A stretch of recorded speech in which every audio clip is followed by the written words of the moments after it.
Te voy a contar lo que pasó el 4 de noviembre a las 3:17 de la madrugada, porque esa hora se me ha quedado grabada como un tatuaje. Fue cuando oí el ruido. No uno cualquiera, no. Fue un sonido que no encajaba con nada que tuviera que sonar a esa hora. Y no me refiero a un vaso cayéndose o al gato tirando algo. Fue como un gemido, pero apagado, como si alguien intentara no hacerlo. Y eso en mi propia casa. En mi propio dormitorio. Y no estaba solo. Antes de seguir, no pienses que soy un paranoico. Ni uno de esos maridos celosos que se montan películas. Lo mío fue intuición con pruebas. Lo que pasa es que, en vez de mirar el móvil de mi mujer como hacen muchos, a mí me tocó escuchar desde el pasillo como otro tipo respiraba fuerte en la misma habitación donde yo he dormido durante casi 9 años. Y claro, al principio crees que lo estás imaginando. Que estás medio dormido. Pero después lo oí otra vez. Y ahí supe que no era un sueño, ni la tele, ni un puto malentendido. Era ella. Y era él. En mi casa. Mientras yo dormía en el sofá. Lo más jodido es que no me pilló de sorpresa del todo. Llevaba semanas notando cosas raras, pero no de las típicas que te esperas. Nada de irse más arreglada de lo normal ni llegar tarde. Al contrario. Marta, mi mujer, se había vuelto demasiado tranquila. Demasiado amable. Me hablaba bajito, me daba besos de buenas noches como cuando estás con gripe, casi sin tocarte. Y no discutíamos, cosa rara en nosotros. Pero ya sabes lo que dicen, cuando todo va demasiado bien, es que algo está muy mal. Esa noche, por casualidades de la vida, había dormido en el sofá porque estaba con una tos de mierda que no me dejaba en paz. Ella me dijo que descansaría mejor si no la molestaba y, la verdad, lo entendí. Pero no esperaba que aprovechara la ocasión para hacer lo que hizo. Yo ni siquiera me fui a dormir. Estaba viendo una peli en el salón, medio dormido, cuando la tele se apagó sola. Me levanté para ir al baño y fue entonces cuando lo oí. Y ahí me quedé, quieto en el pasillo, con el corazón como un tambor, con las luces apagadas, intentando entender si de verdad estaba pasando lo que creía que estaba pasando. ¿Y sabes lo que hice? No entré. No monté una escena. No golpeé la puerta. Me fui a la cocina, abrí una cerveza y me senté en silencio. Porque necesitaba pensar. Porque si lo que estaba ocurriendo era lo que parecía, mi vida acababa de romperse en 2 partes, antes de esa noche y después. Y eso fue solo el principio. Pasé el resto de esa noche sentado en la cocina con una cerveza caliente entre las manos que no llegué ni a probar. No encendí la luz, me quedé en la penumbra como si estuviera escondido, como si no quisiera que ni las paredes supieran que estaba ahí. Escuchaba cada ruido de la casa como si fueran golpes. El crujido de la cama, la puerta del armario abriéndose, un susurro que no entendía. El tipo no hablaba mucho, pero respiraba fuerte, como si le costara contenerse. Ella, mi mujer, hablaba bajo, casi con cariño, casi con cuidado. Yo no me levanté del taburete. Ni fui a buscarlo, ni la enfrenté en ese momento. No por cobardía, sino porque necesitaba asegurarme de no actuar como un imbécil guiado por el primer impulso. Me conozco, y sé que en caliente me dejo llevar, y lo único que tenía claro era que no pensaba terminar en el calabozo por culpa de nadie, ni siquiera por ella.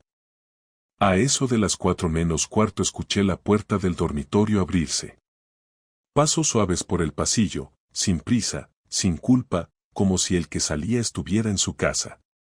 Me asomé por la ventana de la cocina sin hacer ruido, escondido entre la cortina, y vi como un coche arrancaba justo delante del portal. No reconocí el modelo, no era ninguno de los coches de los vecinos, y tampoco tenía pinta de Uber. Lo condujo sin luces hasta estar lejos, como si supiera perfectamente que estaba haciendo algo que no debía. Cuando todo quedó en silencio, me quedé sentado en la cocina hasta que amaneció. No dormí. No podía. A las 7 Marta salió de la habitación como si nada. Iba en pijama, con el pelo recogido y cara de recién levantada. Al pasar por la cocina se sobresaltó al verme allí sentado. ¿No dormiste?, me preguntó, frotándose los ojos.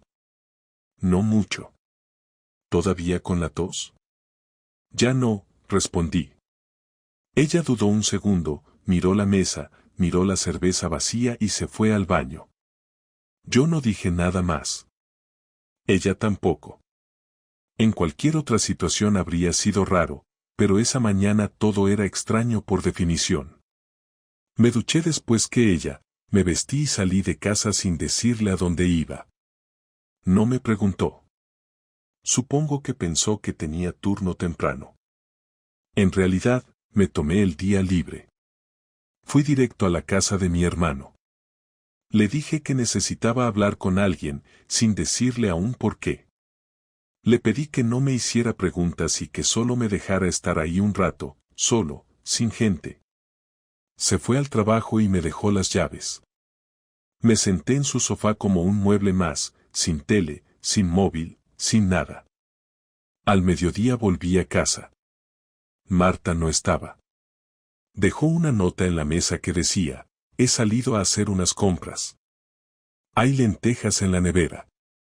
Las mismas letras de siempre, la misma caligrafía tranquila, como si no hubiese pasado nada.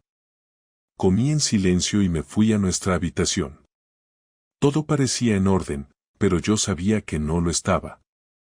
La cama estaba hecha, pero las sábanas estaban tensas como si las hubiera cambiado. Abro el armario y noto que uno de sus cajones no cerraba bien. Lo abro y veo algo que no debería estar ahí, una caja pequeña, de esas donde solíamos guardar cartas antiguas, entradas de conciertos, tonterías de pareja. Pero esa caja no estaba llena de recuerdos nuestros. Estaba vacía salvo por un envoltorio de preservativo. Solo el envoltorio, ni siquiera el paquete completo. Uno suelto, usado. La cabeza me dio vueltas. Me apoyé contra la cómoda y respiré hondo. No había forma de interpretar eso de otra manera. El que había estado anoche en mi casa no era una sombra ni un ruido inventado. Era un tipo real, carne y hueso, que había estado con mi mujer en la cama donde yo dormía. Mi cama. Mi casa. Mi vida. Cuando volvió por la tarde, actuó con la misma calma con la que había salido. Dejó las bolsas en la cocina, me saludó con un beso en la mejilla como si estuviéramos en una comedia romántica sin conflictos y se puso a ordenar las compras. ¿Qué tal tu día?, me preguntó desde la cocina. Bien, tranquilo, respondí desde el salón. Tenía ganas de vomitar. Me hervía la sangre, pero seguía sonriendo. Necesitaba verla hablar, verla moverse, observarla, como si eso me ayudara a entender cómo era capaz de fingir con tanta naturalidad. Me pregunté cuántas veces lo habría hecho. Si era la primera. Si era el mismo tipo de siempre o si eran varios. Si esa noche fue un accidente o parte de una rutina. ¿Quién era el del coche anoche?, pregunté de pronto. Ella se quedó congelada. Literalmente. Escuché cómo dejaba de mover las bolsas. El plástico dejó de sonar. No respondió. ¿Te lo repito? Se asomó por la puerta de la cocina, con la cara blanca. No sé de qué hablas, dijo. A las 3:15. Gemidos. Puerta del dormitorio. Un coche que arranca sin luces. Lo vi todo, Marta. No había nadie en casa, dijo sin pestañear. ¿De verdad? ¿Te lo estás imaginando? ¿Estabas medio dormido, con fiebre o algo? ¿Y el envoltorio del condón? ¿También me lo imaginé? Su cara cambió. La mirada bajó al suelo. Tragó saliva. Puedo explicarlo. Te escucho. Fue una sola vez. Te lo juro. Y no lo planeé. Pasó, y me arrepiento. ¿Te arrepientes de qué? ¿De meter a alguien a mi cama o de que lo haya escuchado? No seas así. ¿Cómo quieres que sea? Ella no respondió. Se quedó ahí parada, como una estatua, sin saber qué decir. Yo tampoco dije nada más. Subí al dormitorio, cerré la puerta y me senté en la cama. Había confirmado lo que ya sabía. Y aunque dolía como una patada en el pecho, me sentía aliviado. Porque por fin tenía claro que no estaba loco. Que lo que sentí, lo que escuché, lo que vi, todo era real. Y que mi matrimonio, aunque todavía respirara, estaba muerto. La conversación no terminó ahí, ni de lejos, porque lo que pasó después no fue una charla ni una discusión normal de pareja, fue una explosión contenida que llevaba semanas acumulándose y que por fin encontró salida. Cerré la puerta del dormitorio con más fuerza de la necesaria, no para intimidarla, sino porque necesitaba oír ese golpe para sentir que todavía tenía control sobre algo, y ella entró detrás de mí al cabo de unos segundos, despacio, como si el ritmo lento fuera a suavizar lo que estaba a punto de pasar. Yo me senté en el borde de la cama, con los codos apoyados en las rodillas, sin mirarla, porque sabía que si la miraba demasiado pronto iba a decir algo de lo que no habría vuelta atrás, y en ese momento todavía estaba intentando mantener una mínima línea de cordura. No grites, dijo ella, casi suplicando. Los vecinos. Me importa una mierda lo que oigan, respondí, levantándome de golpe. Lo que me importa es que metiste a otro tío en nuestra casa mientras yo estaba a 10 metros. No fue así. ¿Cómo fue entonces? Pregunté, ya mirándola. Explícamelo despacio, porque quiero entender cómo llegamos a esto sin que se te caiga la cara de vergüenza. Ella se sentó en la silla del escritorio, cruzó las piernas y se abrazó los brazos, como si tuviera frío, aunque en la habitación hacía calor. Tardó demasiado en hablar. Me sentía sola, dijo al final. Hace tiempo que me siento sola contigo. Eso es mentira y lo sabes, respondí. Puedes decir que te aburriste, que te cansaste de mí, que te gustó otro, pero no me vengas con que estabas sola mientras yo estaba aquí todos los días. Estabas, pero no estabas, replicó ella, alzando la voz por primera vez. Siempre cansado, siempre con tus cosas, siempre con la cabeza en otro sitio. ¿Y la solución fue follarte a un compañero de trabajo en mi cama? No me hables así. Te voy a hablar como me dé la gana, grité. Porque anoche estabas gimiendo con otro mientras yo intentaba dormir en el sofá como un imbécil. Ella se levantó de la silla de un salto. No levantes la voz. ¿Ahora te preocupa el tono? No tienes derecho a humillarme. ¿Humillarte? Me reí, pero no había nada de humor. Te humillaste tú sola cuando abriste las piernas aquí dentro.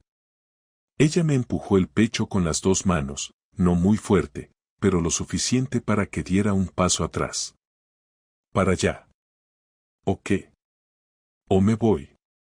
Vete, le dije. Ya sabes cómo salir. Se quedó quieta, respirando rápido, con los ojos brillantes, no de pena, sino de rabia. Me di cuenta de que no estaba arrepentida como yo esperaba, estaba molesta por haber sido descubierta, por haber perdido el control de la situación que creía dominar. Eso fue lo que más me dolió. No verla rota, sino a la defensiva, como si yo fuera el agresor. No fue solo sexo, dijo de pronto. Él me escucha. Eso lo dices ahora porque queda mejor, respondí. Porque decir que te apetecía acostarte con otro queda muy feo. No entiendes nada. Explícamelo entonces sin hacerte la víctima. Me sentía invisible, dijo. Llegaba a casa y era siempre igual, predecible, cómodo, como si yo fuera parte del mobiliario. ¿Y por eso te lo llevaste a la cama? ¿Para sentirte vista? No planeé que pasara en casa. Pero pasó, le dije. Y no fue un error, fue una decisión. Ella guardó silencio. Yo caminé hasta el armario, abrí el cajón y saqué la caja con el envoltorio. La dejé sobre la cama. Esto no aparece solo, dije. No entra por la ventana. No hace falta que me lo restriegues. Si hace falta, respondí. Porque quiero que lo mires y recuerdes cada vez que lo intentes minimizar. Ella cogió la caja y la lanzó contra la pared con fuerza. El plástico golpeó y cayó al suelo. ¿Contento?, gritó. ¿Eso es lo que querías? Lo que quería era que no me traicionaras. No eres perfecto. Nunca he dicho que lo sea, contesté. Pero nunca te he hecho esto. Se hizo un silencio raro, pesado. Nos mirábamos sin saber muy bien qué decir después de habernos dicho todo. Yo notaba cómo la rabia empezaba a mezclarse con algo más frío, más duro. Ya no era solo dolor, era decepción. La clase de decepción que no se arregla con promesas. ¿Cuánto tiempo?, pregunté. 1 mes, respondió. Más o menos. ¿Aquí siempre? No. ¿Y por qué aquí? Porque pensaba que no lo sabrías. Eso fue como un golpe seco. No hubo gritos después de eso. Me senté otra vez en la cama y pasé las manos por la cara.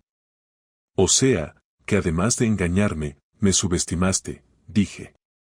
Pensaste que no me daría cuenta. Pensé que dormías.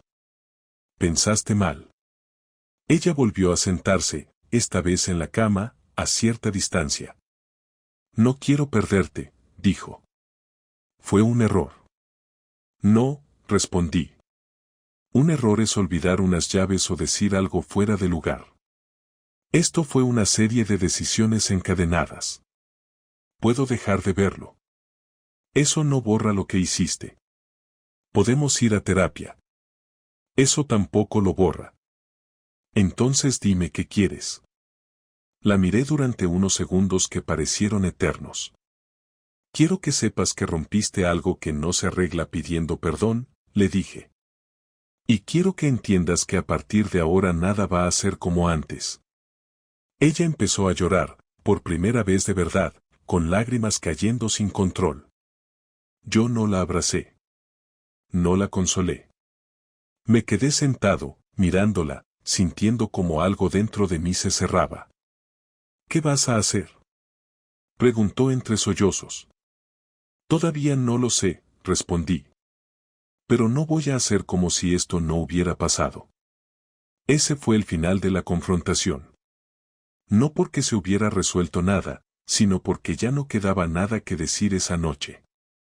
Cada uno se quedó en un lado de la cama, sin tocarse, sin hablar, sabiendo que lo que vendría después no iba a ser bonito. No dormí esa noche, ni la siguiente, ni casi ninguna de las que vinieron después, porque cuando se te cae la venda de los ojos el cuerpo sigue funcionando pero la cabeza no te da tregua, y cada minuto en silencio se convierte en una revisión completa de tu vida, de cada conversación, de cada gesto que antes te parecía normal y ahora te resulta sospechoso. Marta y yo empezamos a convivir como dos desconocidos que se toleran por pura logística, cruzándonos en el pasillo sin mirarnos demasiado, hablando solo lo imprescindible y siempre con un tono correcto que daba más rabia que los gritos.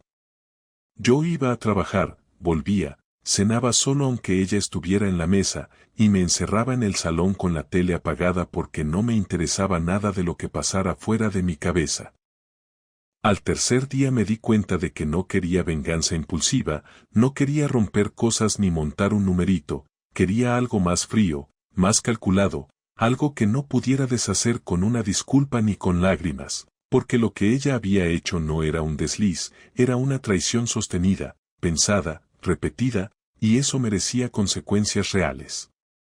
Así que empecé a moverme sin decir nada, como había hecho ella, pero sin esconderme de mí mismo. Llamé a un abogado recomendado por un compañero del trabajo y pedí cita para esa misma semana. No le conté toda la historia por teléfono, solo dije que necesitaba asesoramiento urgente sobre una separación complicada. Cuando me senté frente a él, un tipo serio, de unos 50 años, le conté todo sin adornos ni dramatismos, y mientras hablaba me di cuenta de que decirlo en voz alta, fuera de casa, me devolvía algo de control. ¿Tienes pruebas?, me preguntó.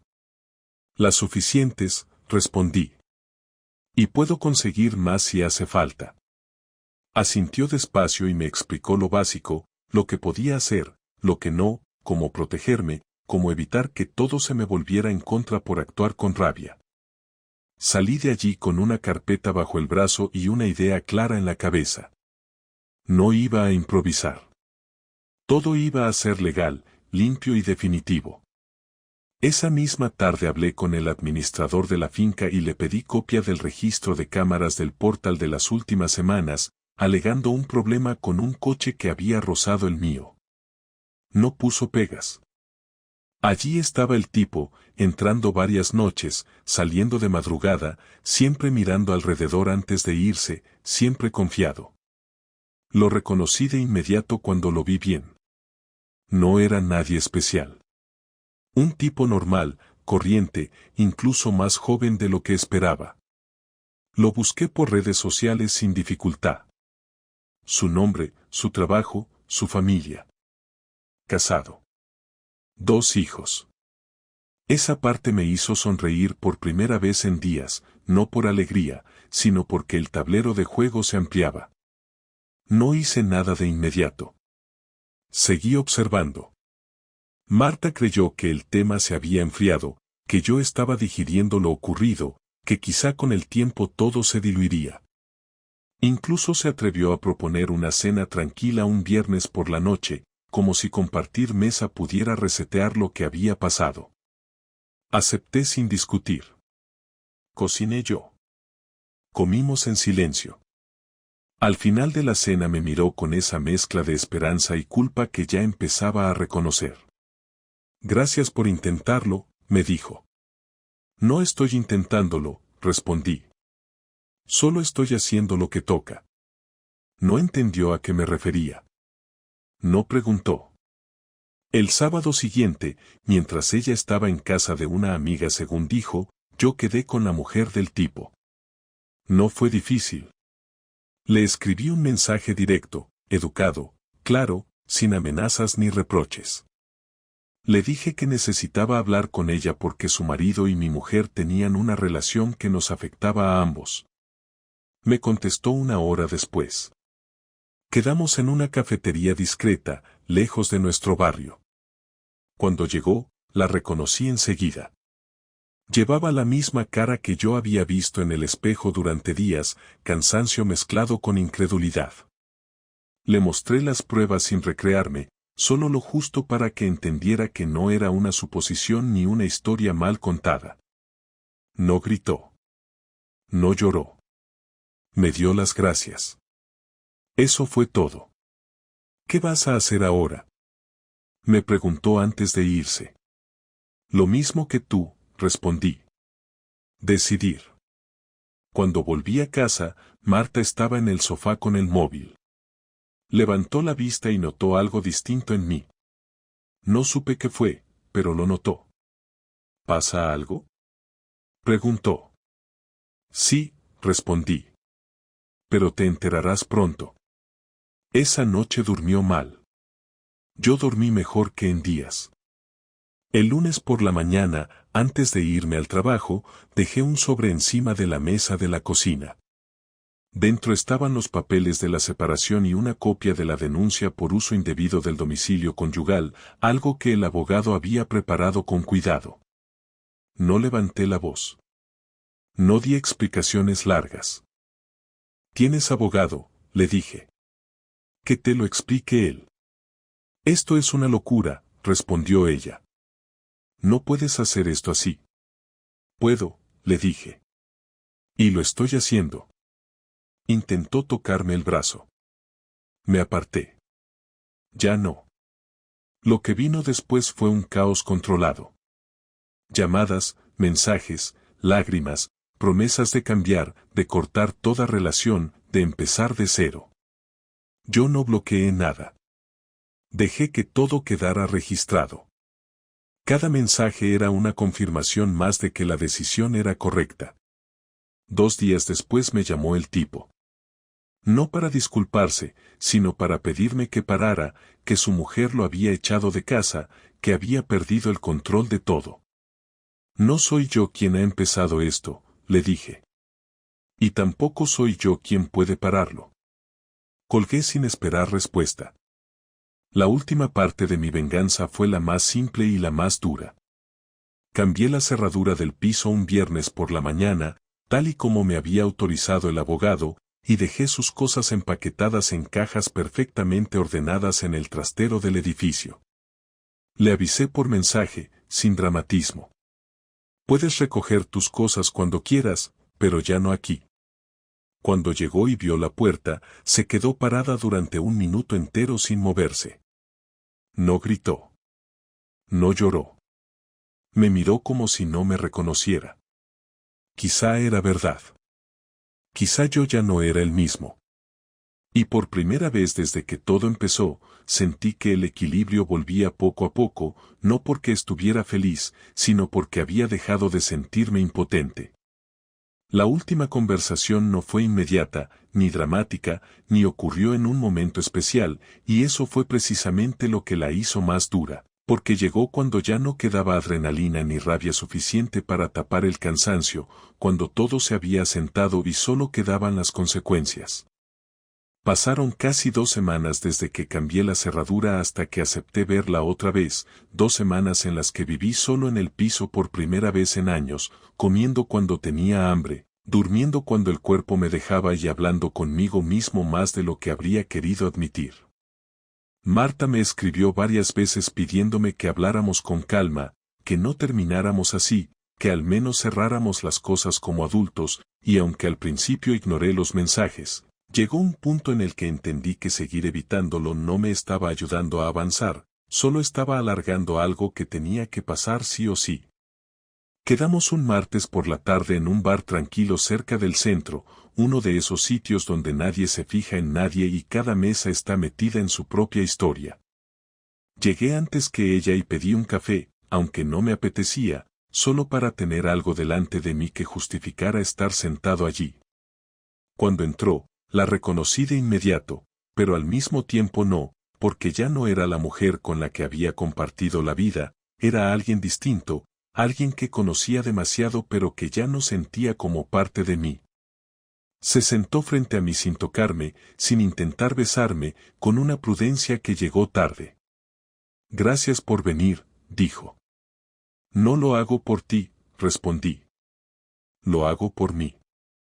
Asintió como si ya se esperara esa respuesta. Durante unos segundos ninguno habló. El silencio no era incómodo, era pesado, como si ambos estuviéramos calculando cada palabra antes de soltarla. No voy a pedirte perdón otra vez, dijo al final. No porque no lo sienta, sino porque sé que ya no sirve. Es lo más sensato que has dicho en semanas, respondí. Bajó la mirada y jugueteó con la cucharilla del café que había pedido sin beber. He perdido todo, dijo. A ti, la casa, la estabilidad. Y no te lo digo para dar pena. Lo sé. Entonces dime por qué me miras como si ya no importara nada de lo que diga. Porque es verdad, respondí sin levantar la voz. Ya no importa. Eso pareció dolerle más que cualquier grito. Levantó la cabeza y me miró directamente. ¿De verdad puedes borrarme así? No te borro, le dije. Te coloco donde tienes que estar. ¿Y dónde es eso? En el pasado. Suspiró largo, como si se rindiera a algo inevitable. Si pudiera volver atrás. No puedes, la interrumpí. Y aunque pudieras, no cambiaría nada. ¿Ni siquiera con el tiempo? El tiempo no arregla las decisiones, respondí. Solo te enseña a convivir con ellas. Me pidió que le explicara qué sentía, qué había pasado dentro de mí desde aquella noche, y por primera vez no me molestó la pregunta, porque ya no la hacía para defenderse, sino para entender. Le hablé sin adornos, sin reproches nuevos, le expliqué cómo pasé del shock a la rabia, de la rabia a algo más frío, y de ahí a una tristeza silenciosa que no se veía desde fuera pero que me acompañaba todos los días. Le dije que lo peor no fue imaginarla con otro, sino darme cuenta de que había una versión de ella que yo no conocía y que no quería conocer. Me rompiste la imagen que tenía de nosotros, le dije. Y cuando eso se rompe, no se recompone. ¿Nunca pensaste en intentarlo? Preguntó. De verdad, no por miedo, sino por lo que fuimos. Lo pensé, admití. Y justo por eso decidí no hacerlo. No lo entiendo. Porque intentarlo habría sido fingir, respondí. Y yo ya no quiero vivir fingiendo nada. Se quedó en silencio largo rato. El café se enfrió. El mío seguía intacto. ¿Qué va a pasar ahora? Preguntó. Lo que ya está pasando, le dije. Seguiremos caminos distintos. ¿Y no te duele? Claro que me duele, respondí. Pero el dolor no es motivo suficiente para quedarse. Se le llenaron los ojos de lágrimas, pero no lloró. Se la secó rápido, con ese gesto automático de quien no quiere mostrarse vulnerable. Yo todavía te quiero, dijo. A mi manera, pero te quiero. Eso ya no es suficiente, respondí. Y lo sabes. Asintió despacio. Por primera vez desde que empezó todo, la vi aceptar la realidad sin discutirla, sin maquillarla. Supongo que quería oírlo de tu boca, dijo. Saber que no hay vuelta atrás. No la hay. ¿Nunca me vas a perdonar? No es una cuestión de perdón, le expliqué. Es una cuestión de límites. Y cruzaste el único que no tenía margen.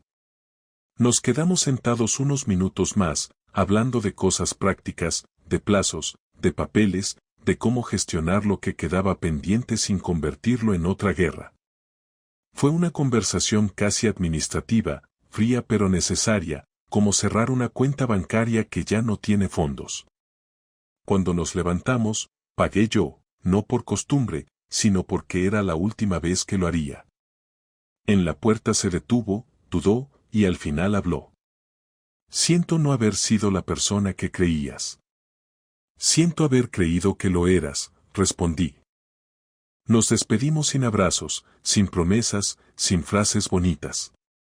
La vi alejarse por la calle hasta perderse entre la gente, y cuando ya no estaba, me di cuenta de que no sentía alivio ni tristeza extrema, solo una calma rara, como si por fin hubiera terminado una conversación interna que llevaba semanas abierta.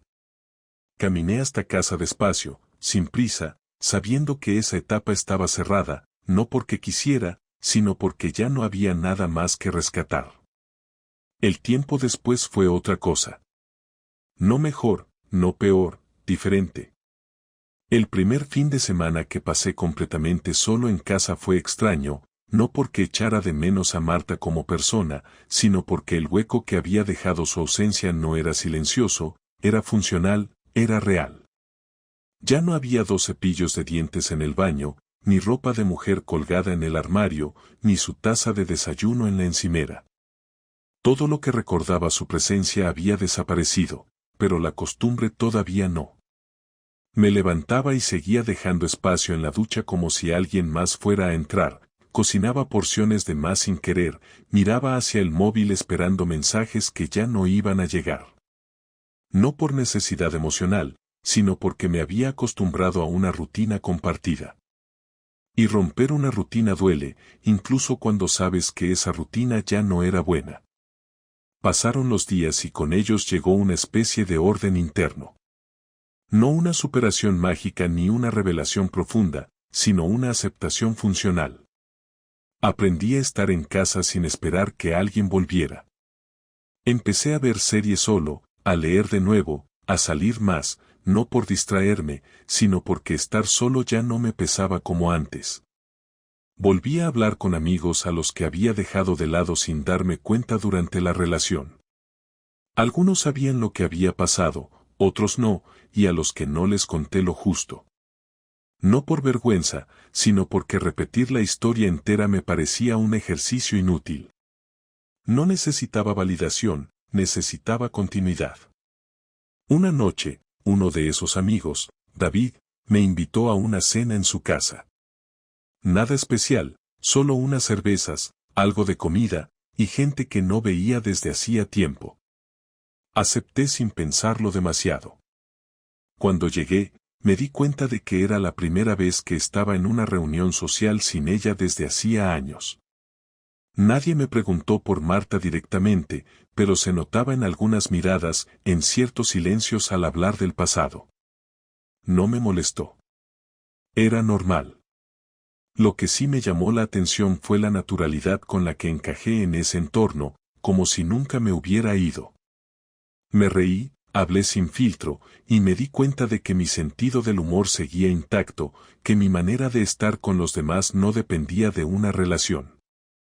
Fue una sensación rara, casi como reencontrarte contigo mismo sin querer. Cuando volví esa noche al piso, no sentí tristeza ni vacío. Solo cansancio y una certeza calmada de que todo lo que había hecho había sido necesario. Puse una lavadora, ordené un poco la cocina y me fui a dormir sin pensar en nada más. A la mañana siguiente me desperté con un mensaje de Marta. No era largo, solo unas líneas. Solo quería decirte que espero que estés bien. No busco retomar nada, solo me importas. Lo leí 3 veces antes de borrarlo. No respondí. No por orgullo, sino porque ya no quedaba nada pendiente. Las cosas importantes se habían dicho. Lo demás era solo ruido. Con el tiempo llegaron los trámites legales. Reparto de bienes, papeles del divorcio, cuentas cerradas, firmas necesarias. Todo fue más rápido de lo que imaginaba. Ella no puso trabas, y yo tampoco. Cada uno quería cerrar esa etapa sin más daño. El día que firmamos el último documento fue frío, pero no incómodo. Nos vimos en la oficina del abogado, nos saludamos con un gesto y firmamos en silencio. Cuando terminamos, ella me miró durante un segundo como si esperara que dijera algo. No lo hice. Solo me levanté, le di la mano y me fui. Ya no había más que ofrecer. Volví a casa caminando. Era un día cualquiera, con gente normal haciendo cosas normales, y por primera vez sentí que yo también estaba en esa categoría. No era una víctima ni un protagonista de una historia triste. Era un tipo que había pasado por algo duro, lo había enfrentado, y había salido del otro lado con las heridas justas. Ni más ni menos. Unos meses después me mudé. No porque el piso me trajera malos recuerdos, sino porque necesitaba un entorno nuevo. Algo que no tuviera referencias constantes a una vida que ya no existía. Encontré un apartamento más pequeño, bien ubicado, con luz natural y sin necesidad de compartir nada. Me gustó desde el primer momento en que lo vi. Me mudé un sábado por la mañana, con ayuda de mi hermano y David. Lo hicimos rápido, sin discursos ni nostalgia. Cuando todo estuvo colocado, pedimos unas pizzas y abrimos unas cervezas. Hablamos de todo menos de lo que había pasado. Y eso fue lo mejor. La vida siguió. Volví a tener citas, algunas buenas, otras no tanto. Nada serio, nada forzado. Me di cuenta de que no tenía prisa por volver a una relación. No por miedo, sino porque estaba bien solo. Me había reconciliado con mi espacio, con mi tiempo, con mi forma de vivir. No necesitaba a nadie para validarme. Y eso, después de todo, era lo que más valoraba de todo lo que había pasado. Lo que aprendí no fue una gran lección de esas que la gente publica en redes sociales con frases inspiradoras. Fue algo más simple y más crudo. Aprendí que cualquiera puede traicionarte, incluso alguien que duerme a tu lado cada noche. Aprendí que el amor no es garantía de fidelidad ni de respeto. Aprendí que la confianza no se recupera una vez que se rompe, por mucho que se intente. Y lo más importante, aprendí que quedarse donde uno ya no es respetado es una forma lenta de desaparecer. Hoy puedo decir que estoy bien. No feliz todo el tiempo, pero en paz. Que tengo momentos buenos, otros más grises, pero todos míos. Que mi vida no es perfecta, pero es auténtica. Y que si mañana vuelvo a enamorarme, no será por necesidad, será por elección. Porque he dejado de buscar algo que me complete. Yo ya estoy entero. Lo demás, si llega, será un complemento. Nunca más un salvavidas.